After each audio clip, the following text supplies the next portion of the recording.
Some of you commented on this tie. I just want to share that Janet had given me this tie. And I used to tell people when they wore old ties that we never allowed anything in the sanctuary that was louder than the organ. And so here I'm she thinks I need to be a little more bold and stuff. But we raised kids during the period that Transformers were very, very popular. And what I just discovered lately is that Transformers are still very popular. I think they're coming out this summer with their 6th or 7th movie on the Transformers.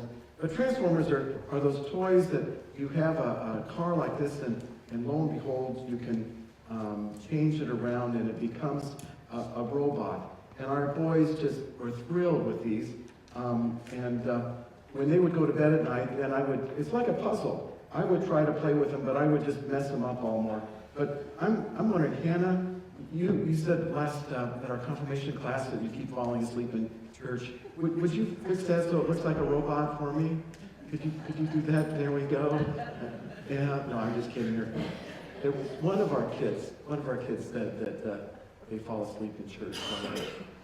Anyway, but the Transformers are, when our boys were playing with those and they play with them for hours as they play, reimagining the movies and all that was going on. It didn't dawn on me that they were in the sense of living out the gospel, in the sense as these cars would be transformed to robots and then transformed back to cars. It was speaking about how our lives are transformed by Jesus Christ. Well, as I was preparing for this Sunday's service, I found it very interesting that as I was looking up the word transfiguration, this is transfiguration, and we celebrate Christ going to the mountaintop with Peter, James, and John, and is transfigured. He turns white. He transforms. The word that we find in the Greek version of the New Testament is metaphor photos. And what it is the word that we use for metamorphosis. Now, I could probably ask one of these high school students what metamorphosis means, because it's fresher in their minds. But when I went to look it up in the dictionary, metamorphosis means transformation. It's transformation, complete change of character or of a being. And so when we think about metamorphosis, we think of something that has truly been transformed, like a robot. You got that, Hannah. Very good. Very good. Give her a hand. She's so smart. Now you can see what was once a car is now a robot. And we get that. But for Christians, our thoughts in the word of transformation, we first think of a butterfly, that a caterpillar, a lowly caterpillar is feeding upon the bush and suddenly it turns into a chrysalis, and then once the chrysalis is ready and opens up, a butterfly comes and flies away. It's a symbol of new life, and it's become relatively a new symbol for Easter for us, the butterfly.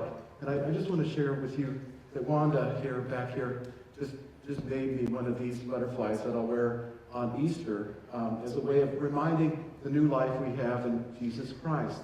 So the metamorphosis then has become an understanding of what it means to be transformed or changed. Changed. To become more like Christ. Well, this morning, I'm hoping that we are transformed as we listen to the Transfiguration story. What I found was interesting in this story as I prepared is the similarities in metamorphosis and transformation and transfiguration. It's in the 9th chapter of John. 6 days later, Jesus took with him Peter, James, and John and led them up a high mountain apart by themselves. And he was transfigured before them, and his clothes became dazzling white, such as no one on earth could bleach them. So bright that even brighter than something like Mr. Clean. And there appeared to them Elijah with Moses, who were talking with Jesus. Then Peter said to Jesus, "Rabbi, it is good for us to be here. Let us make 3 dwellings, one for you, one for Moses, and one for Elijah." Did not know what to say, which is typical of Peter, not sure what to say, for he was terrified. Then a cloud overshadowed them, and from the cloud there came a voice, "This is my Son, the beloved. Listen to him." Suddenly, when they looked around, they saw no one was with them anymore, but only Jesus. And as they were coming down the mountain, Jesus ordered them to tell no one about what they had seen until after the Son of Man had risen from the dead, to wait and tell this story after Easter. Well, this story reminds me of the story of Moses, and I think it's at Exodus 30, 32, or 34, in that period where they're making the exodus from Egypt to the promised land. In the midst of that, Moses goes to Mount Sinai, to the top of the mountain, and there he receives the tablets that contain the Ten Commandments. He sees God face to face in the midst of this, and in the glory of God shines so brightly on him that when he returns with the tablets to the children of Egypt, or children of Israel, that his face is such a glow that people are afraid of him. People are fearful of him, that he then has to wear a veil in order that people might be able to come close to them and speak to them. Jesus glowed in the same way that the disciples became afraid, so afraid that Peter was out of his mind and trying to figure out what to say and what to do. But think about it, how frightening that would be, thinking that you're going on a casual walk up Mount Tabor. Now Tabor is just miles outside of Nazareth. It is a mountain that stands head and shoulders above all that is around. It would be an ideal place as a young boy growing up in Nazareth to go and to hike up to the top of it, to take a lunch and to see all that was around there. So imagine that Jesus had made this hike many times, and the disciples following him, maybe he said, "Here, let me take you to this place that I used to go to as a boy." And there they got on the top of this mountain. And Jesus began to glow as white as anything that they've ever seen before in their life. Peter, James, and John are frightened.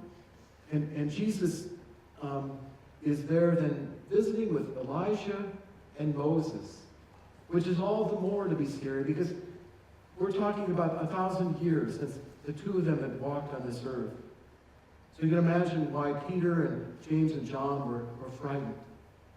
Peter himself says, "Jesus, this is such a great thing. I want to build some kind of structure, something for you and for Moses and Elijah to mark this moment, because this moment is special." If it was this day and age, he would say, "Jesus, I'd like to remember this moment with a picture. Do you mind maybe if we take a selfie of the four of us standing together so I could post it on Facebook so that everybody would see that here I am with Jesus, Moses, and Elijah. What a great event."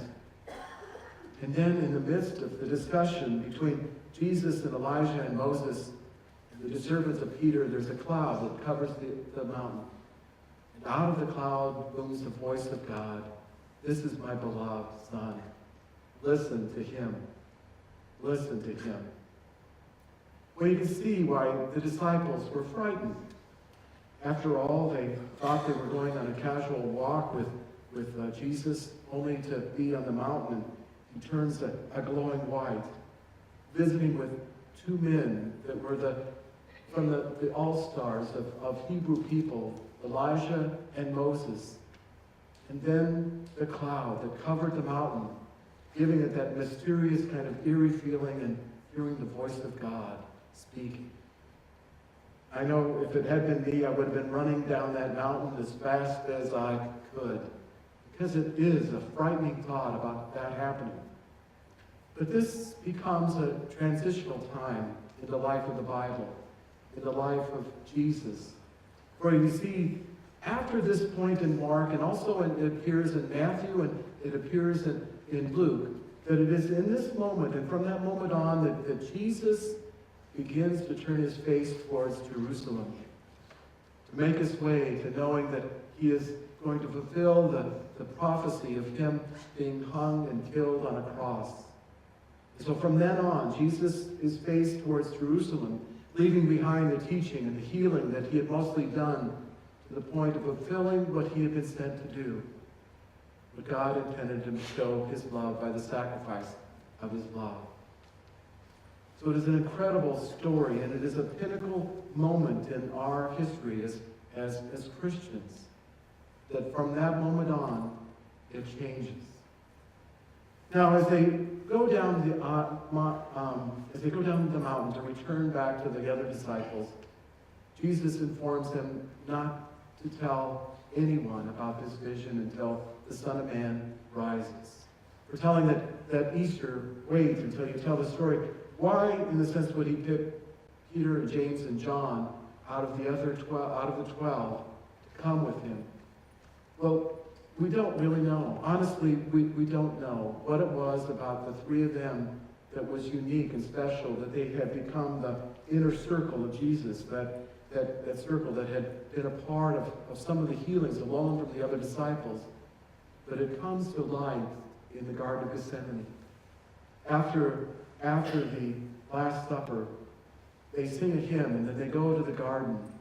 There, Jesus knows that Judas has gotten the temple guard and the Roman soldiers to come and arrest him. He takes the other 11 who are there. Judas is left. He takes the other there to be with him and to pray in the garden. To pray for as he prays, may this cup be taken away from me. He prays as it says, he prays so fervently that he begins to sweat blood. And then, of those 11 that are left, Jesus takes, once again, Peter, James, and John. Come with me deeper into the garden. I want you to be around in the midst of this time. So there must have been something about Peter, James, and John that Jesus trusted. That Jesus knew that he could trust with witnessing this event so that after Easter they could tell about the transfiguration of Jesus and the words of God saying, "This is my beloved Son." They were walking with the Son of God. It is a transitional moment in the New Testament. Now, in the midst of all of this, we have two characters who come and visit with Jesus. We have no idea what their conversation is. Maybe they're giving him a pep talk. Maybe they're saying, "Hey, you're doing a great job." Maybe they're saying, "Hey, it's about time we turn this over to you. Now you're in charge." Because it becomes a pinnacle moment in our faith. Elijah represents the prophets who had been all along the way prophesizing about the coming of the Messiah and prophesizing for Israel that they would then come to the promised land and throughout their history. Moses representing their giant who leads them out of slavery into the promised land but brings to them the law. So what we have is the representative of the law and the prophets. That was part of the old covenant that was made at the promise of Abraham. This old covenant that was fulfilled through the law and the prophets, that had carried Israel for that time, for thousands of years, that they followed the law and listened to the words of the prophets, that they may follow God. But now it was time to pass that on. Pass it on to the Messiah that come to usher into the new covenant. The new covenant that would be fulfilled by Jesus' death on the cross and his resurrection. Promise that no longer will they be able to have to sacrifice, for Christ will make that ultimate sacrifice of his life, but the promise of life eternal and that hope that we have in Jesus. And so what we have is a pinnacle moment as the old covenant, those representing the old covenant are passing on to the one who is going to carry the new covenant. Jesus, the Messiah, the Son of God. That new covenant is based on love, not on following the law to the T or listening to the words of a prophet telling me that I need to get back on the path. But a law that, as Jeremiah talks about in his, a law that is going to be bound in our hearts and also our minds, that we will live out this law of love. So Jesus then becomes one who is a transformer, one who transforms people's lives with that love, who changes the world with that transformational love that makes a difference in the world. But who do we look to? Who is there that has been transformed by that love. What does that look like? What does that even look like? This last week, I don't know, like many of you who've been watching the news, I've been really, my heart and my prayers have been pouring out for the family of Kayla Mueller. Kayla Mueller was a young girl who from Arizona had been in Syria, then Turkey, and trying to help the refugees and helping those who were devastated most by the war that had been occurring in Syria. She was a young college girl just recently and been under hostage for 18 months. And we didn't know very much about her because her parents insisted that she remain anonymous for fear that us being known and knowing about that may even be a greater risk, not only for her, but also to the other hostages. So they insisted that when they ever advertised or whenever they talked about the news, that Kayla's would remain anonymous. So we didn't know much about this young girl. And then when word got out that initially that she was killed, and then when we got that confirmed, we started to see pictures, and we started to hear about what made Kayla, and what was it about her that possessed her to want to go to Syria and want to be there with the refugees and to be kidnapped. What we discovered what this girl was a woman of faith. A woman who heard the call of Christ to go to these places and to help those in their time of need, to pass out food and water, to help bring healing to those who are hurt, to be that assurance that there is hope out there. There is people out there who care about what they're going through as refugees, as their villages were torn apart, and as they lost families, as they had to find safe places to be. She was there amongst them. We found out that Kayla was obsessed by the calling that Christ is calling to us, to care for those and to feed those and to bring water to those, the least of these. So we found out that she was a woman of faith. She could have had anything in this world with her college education and with a personality like she had, could have done anything that she wanted to do. But her life was changed and transformed by Christ, that she went there to help the refugees and make a difference, only to be kidnapped and be held for 18 months. And even in those 18 months, she did her best to transform those who had captured her in trying to make a difference. Now, there's not very many of us that feel our lives are transformed to do what she did, because she risked her life for the least of these. But this week, I also sat down and visited with Betty Fitkin. Betty herself is an incredible woman with a great heart. Betty has started and is failing and is in a weakened state. And so as we got to visit, we talked about those things that she helped get established here in our church. The community meals. And it was established some 35 years ago when John Deere had their mass layoffs in the 80s. And there was a group of people saying, we've got to do something to help them. So between us and St. Pat's, we were starting the community meals. But it was really out of Betty Fitkin, their heart and their compassion for those in need and their time of need, that we need to provide something for them so that at least one day a week that they don't have to worry about food, that maybe it might help them be able to spread their money out that they have to live on. So Betty helped create the community meals. Betty also has a heart for those who live out at Country View. Country View is our old county home.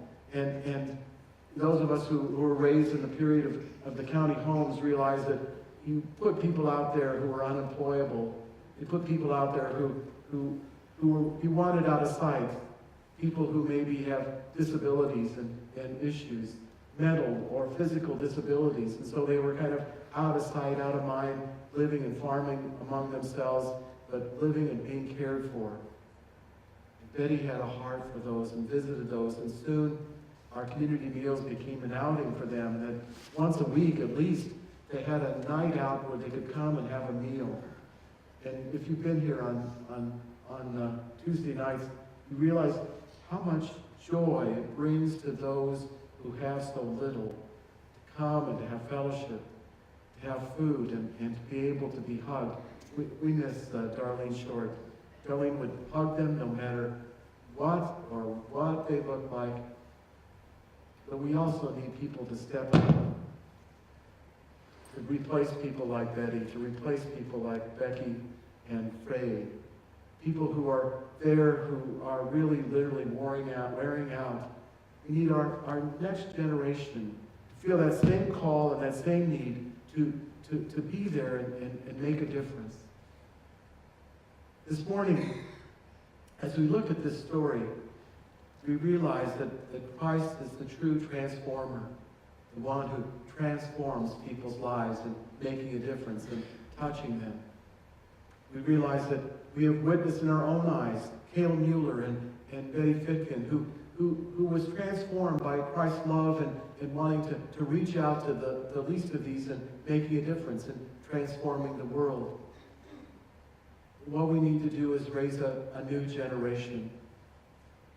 This whole week, maybe a couple weeks, I've been fascinated in watching Living with a Nurse. You can't help but be fascinated by the amount of news that the measles epidemic is passing through the whole country. You know, it is almost number one in the way it is spreading. And what it has brought to my attention is how vulnerable we are as human beings. We are really fragile creatures. I was raised in a time where we took our shots, whatever what's that? Immunizations. There we go. Immunizations that saved us, that inoculated us so that we got a little bit of the germ so that we wouldn't have to worry about receiving the measles and to worry about that. But now, what we need to do is inoculate another generation with the grace and the love of Jesus Christ.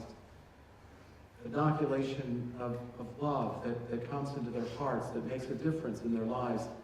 That they raise up, and there are people like Betty and Kayla's who are making a difference in transforming the world and making a difference in our church. So this morning, we realize that Christ is the great transformer. That in His love, we are transformed so that we can share His light in making a difference in this world. Be transformed by His love, that you might share His light with others. And in so, God may be glorified, but His light will shine and make a difference in this world. Let us pray. Gracious and holy God, as we come, we're mindful of those who have helped to transform and make a difference in this world. Lord, you are the great transformer. You are able to change people's hearts and make a difference in their lives. Help us to assist you in transforming those lives and making a difference in this world. We might be more like you. In Christ's name we pray. Amen.